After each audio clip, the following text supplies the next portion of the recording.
I am Simsbury Police Chief Peter Ingvitson. In 2013, there were almost 13,000 burglaries reported to the police in the state of Connecticut. Most of these burglaries were unlawful entries into unoccupied homes during the daytime hours. No community is immune to such crime, but there are measures that we can all take to prevent burglaries. To make crime more challenging for an offender, Simsbury police officers are highly visible and accessible in the community. We patrol your neighborhoods and businesses and conduct traffic stops in highly marked cruisers. We provide crime prevention information to the community through social media, presentations, and in person. Upon request from a resident or business owner, a Simsbury police officer will provide a detailed survey of a property and note potential security weaknesses and solutions. In the following video, Simsbury police officers provide examples of what a security survey of a home may entail. Please do not hesitate to call us for a security check of your property. To schedule a security check or get more information, contact Patrol Officer First Class Lauren Devon at 658-3131. Good afternoon. My name is Matt Christian. I'm here today with Officer Lauren Devon and Officer J.P. Lassard from the Simsbury Police Department. We're here today to show you one of the many services that we provide to the residents of Simsbury, a home security survey. It's one of the few things that you can do to help protect yourself and your valuables from being a victim of a burglary. Enjoy.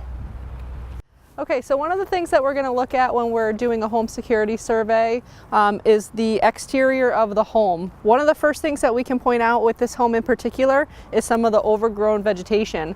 When we look at the vegetation and the plants and landscaping that go along with homes, one of the things that we want to look for is we want to see that the plants, trees, and bushes are cut down below window level, and that they don't provide an area of concealment, which in this case there are many trees and bushes that would provide for concealment for somebody who was on the property, even during the daylight, but especially at nighttime. With that being said, the other thing that we want to look at is lighting on the home. So if you could see above the garage, there is a small light that will provide some ambient lighting for vehicles entering, and also there's a lighting fixture in front of the front door. It would be better if those two lighting fixtures were motion sensors, so that the homeowners would be aware when the light came on if somebody was entering or exiting their property. So moving forward to a different area of the house, we look again at another entry point. We see more exterior lighting. There are actually two lighting fixtures here. One is a motion detector, and the other is a fixed fixture. Again, looking at the vegetation, this is a large tree that is so close to the house that somebody could actually climb this tree and have access onto the roof and get into some second-story windows. We also want to take a look at sheds and other areas outside of your home where you might have valuables stored. You want to keep those areas secured as well. As you can see, this shed has a padlock on it that is keeping it secured. If you store things like ladders or other items in your shed, it's something that you might want to think about, because those items, if they're able to be accessed, could then be used to burglarize the living portion of your home. We're also going to check to see that exterior doors to the home are solid, a solid core, but also we want all of the doors to be secure. As you can see, this door is unsecured, and it does give access to the plumbing and heating systems for the home, things that can be tampered with. Also, oftentimes exterior doors, hatchways and the like also lead into the main living portion of the home. So you want to make sure that the exterior doors are secured. On the back portion of the home, we have another area of thick overgrown vegetation. There is a large window, tempered glass window, that can easily be broken and provide for access into the interior of the home. This will also provide a point of concealment for somebody who is on the property. There are no exterior lighting fixtures on this portion of the house. The other thing that we would point out is into the garage here. There are large plexiglass windows that provide easy visibility for valuables that are stored inside the garage. A positive thing on the exterior, on the back portion of the home, is that there is another motion detector light. Again, this will provide with the homeowner with notice if somebody is on the property. There could be more. The back portion of the home is so large that there could be several areas that they can add extra motion detectors to, or extra lighting in general. On the side portion of the home, again, we have an area where there's no exterior lighting, and in addition, there are these plexiglass windows that are unsecured and would easily pop out and provide access into the home from that location.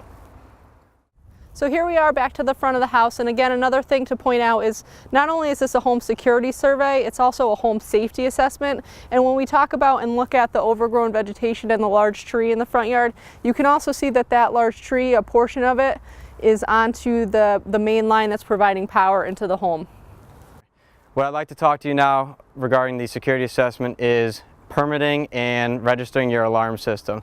Our town ordinance requires that all residents that have an active alarm system be registered with the town and the police department. Part of the permitting process allows you to get what's known as a Knox box. This box right here is an industrial metal box that's going to be secured to the exterior of your home, and it is going to contain your house key in case there is an activation or a fire alarm or some emergency and you are not unable to respond to your home. A member of the fire department has the key and emergency personnel are able to gain access to your home. One of the next things what we want to talk about is the locks and the doors leading into the home. We want to make sure that you have a solid core door. Not only is it for better protection, but it's also to fire code. They have to be a certain minute protection for a fire rating. Next thing what we have here is we have a double cylinder lock, and we also have an older style latch, but there's also a hole inside the door right here which would have to be fixed. When we open the door, there's a few things that we're going to want to take a look at, especially with the hardware into the door. When you're looking at the hardware for the door, it's recommended that you use at least 3-inch screws. And just looking at this, we're already missing one screw on the faceplate. We'll unscrew this right here. Faceplate pops off. And just looking at this screw feels quite short, and you only have about 3/4 of an inch to a 1-inch long screw. That is not the standard. Another thing that we're going to look for at the door is, does the exterior doors have what's known as a throw cylinder? This is a throw cylinder. Has to be at least 1 inch long, and this right here, it has to be at least 40 inches away from an exterior window so somebody can't break a window, reach in and unlock your door and then gain access to the home like that. Another thing we're going to talk about is not only the security aspect of the home, but also the safety of a home. This right here, this hand railing, is obviously not the code.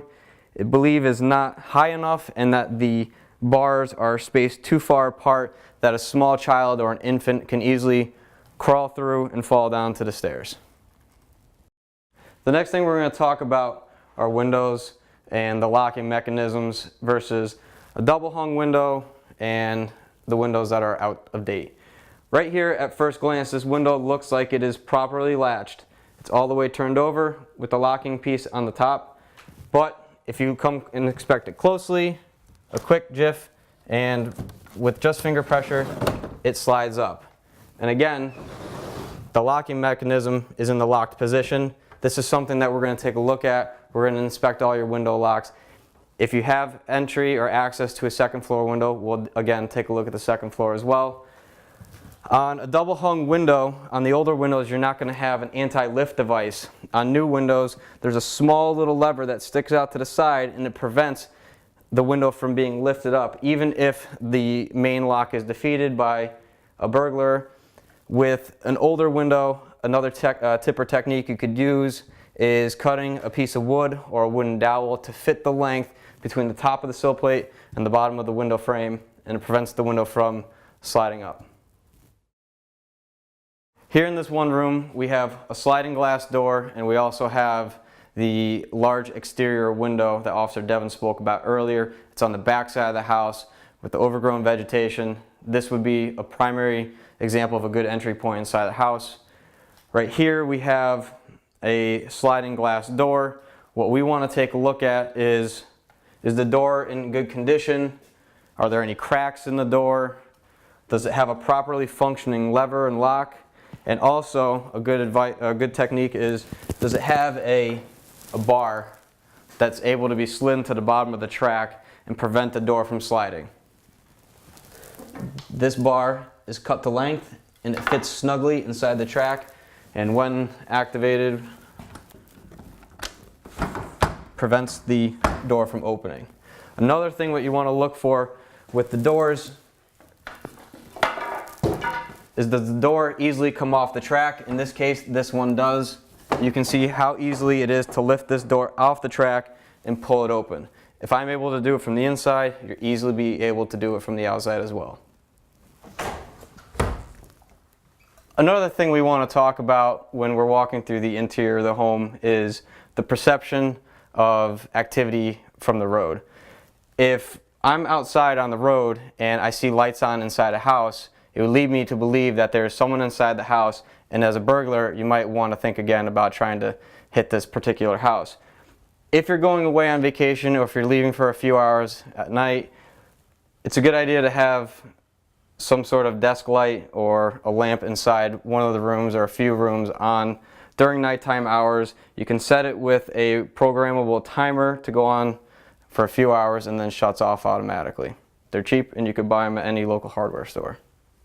We spoke earlier regarding the front door of having an interior throw lever. This is a side entry door to the home. It is a solid door on the exterior, but we have a double pane glass on the inside. This is not the standard because if someone is able to break this window, they're easily able to reach in and unlock this from the outside and gain entry to the home. In a room like this with several windows protected from the view of the street, it'd probably be a good idea to install a glass break sensor somewhere inside a central location, either in this room or an adjacent room. We would refer you to speak to a security company, an alarm company, someone that has professional experience installing hardwired security systems.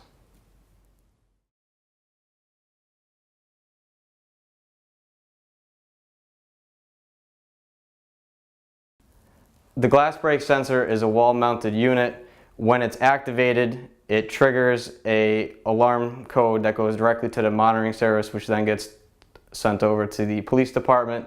The glass break sensor is triggered off of the pitch or frequency of breaking glass. It trips a burglar alarm.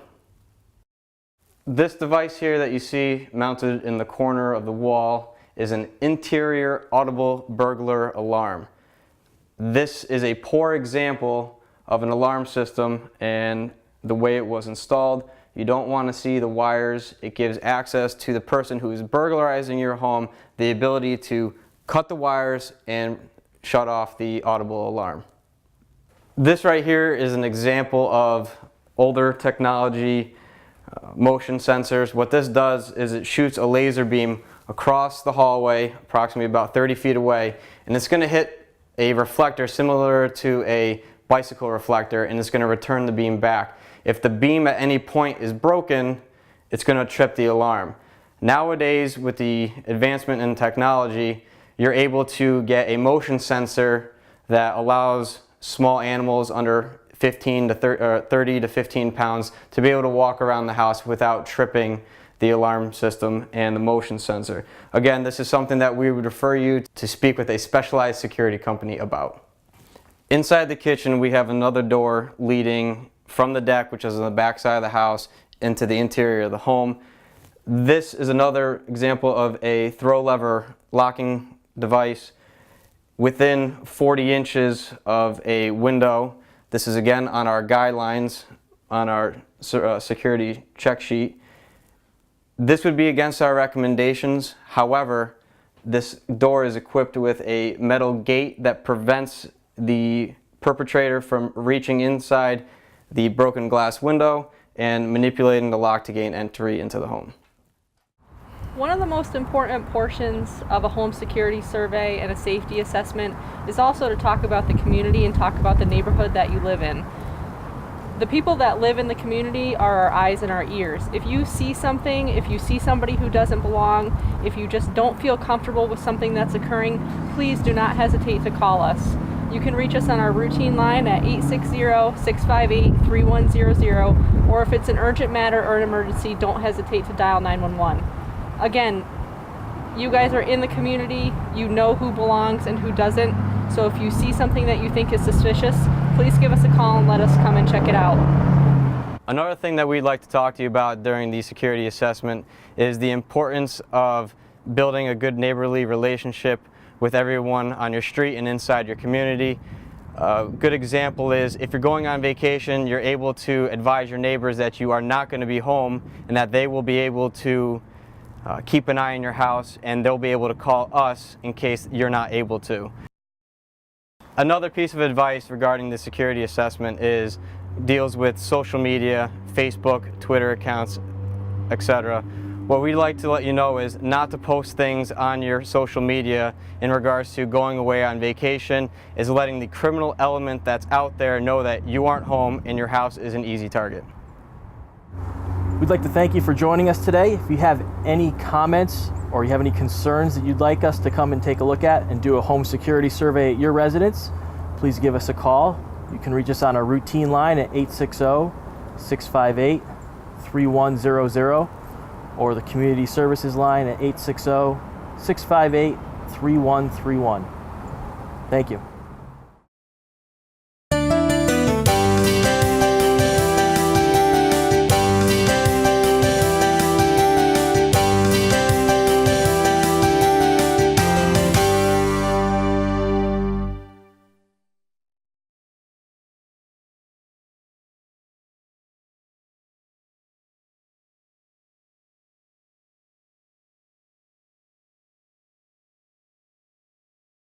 Funding for Simsbury Community Television is provided in part by contributions from viewers like you. Thank you.